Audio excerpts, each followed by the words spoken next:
আলহামদুলিল্লাহ ইসলামী আন্দোলন বাংলাদেশ যে এখন যে পরিস্থিতি, এখন যদি সকল উলামায়ে কেরাম ইসলামী দলগুলো ঐক্যবদ্ধ হয়, এই দেশে একটা ইসলামী সরকার রাষ্ট্র ক্ষমতা দেওয়া কি সম্ভব? সম্ভব কিনা? পীর সাহেব চরমোনাই ইসলামী আন্দোলন বাংলাদেশ ওই চেষ্টায় অব্যাহত রাখছে।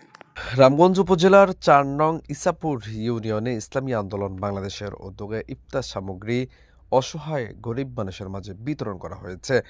বুধবার বিকেলে ইউনিয়নে ৪ নং শিবপুর ও ৩ নং নয়নপুর ওয়ার্ডে এই ইফতার সামগ্রী বিতরণ করা হয়।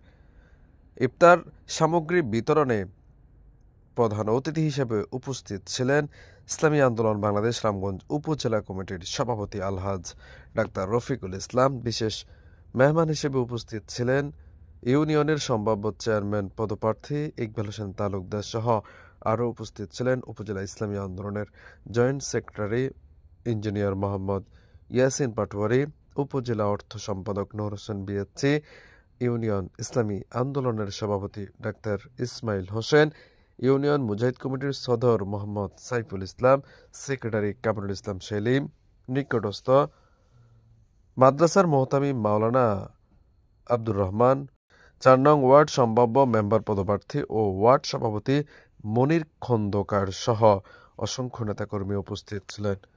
ইসলামী আন্দোলন বাংলাদেশ রামগঞ্জ উপজেলা শাখার উদ্যোগে ও বিশিষ্ট শিল্পপতি আলমদিনা গ্রুপের ব্যবস্থাপনা পরিচালক আলহাজ জাকির হোসেন পাটোয়ারির সৌজন্যে পুরো উপজেলায় ৫,০০০ অসহায় পরিবারের মাঝে ইফতার সামগ্রী বিতরণ অনুষ্ঠিত হবে।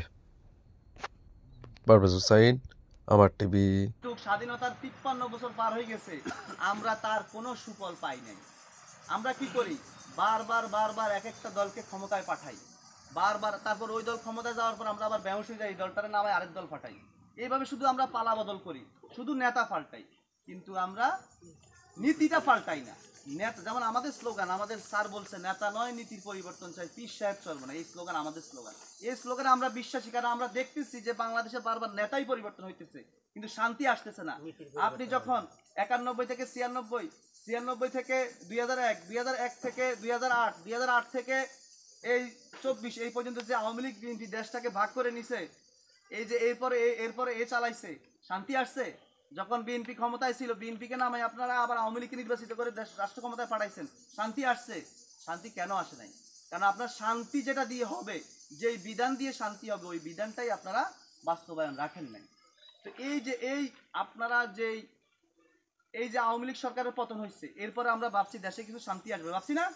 যে ৫ তারিখ আওয়ামী লীগ পতন, ভাবছি ৬ তারিখ থেকে আমি অনেক স্বাধীন, আমরা স্বাধীন বলে নিজেদের ঘোষণা দিচ্ছি। কিন্তু কি এই কয়েক মাসে কি দেখা গেছে আমরা শান্তিতে আছি? সে গুম, সে হত্যা, সে নৈরাজ্য, রাষ্ট্রীয় সম্পদ লুট, এগুলা কি বন্ধ হয়েছে? কেন বন্ধ হয় নাই? আপনি নেতা চেঞ্জ করছেন, নীতি চেঞ্জ করেন নাই। কথা একটাই, যেখানে ইসলাম নাই সেখানে শান্তি নাই, যেখানে কোরআনে নাই শাসন নাই, কোরআনী আইন নাই, সেখানে শান্তি নাই। ইসলামী আন্দোলন বাংলাদেশ একটা রাজনৈতিক সংগঠন, ওনাদের উদ্দেশ্য প্রতিষ্ঠা হয়েছে এই উদ্দেশ্যে যে আল্লাহর জমিনে আল্লাহ রাব্বুল আলামিনের রাসূল সাল্লাল্লাহু আলাইহি ওয়াসাল্লামের দেখানো এবং সাহাবায়ে কেরামের দেখানো নিয়ম অনুযায়ী, কানুন অনুযায়ী এদেশে ইসলামী শাসন ব্যবস্থা, ইসলামী রাষ্ট্র ব্যবস্থা কায়েম হবে, এই লক্ষ্যে ইসলামী আন্দোলন বাংলাদেশ কাজ করে।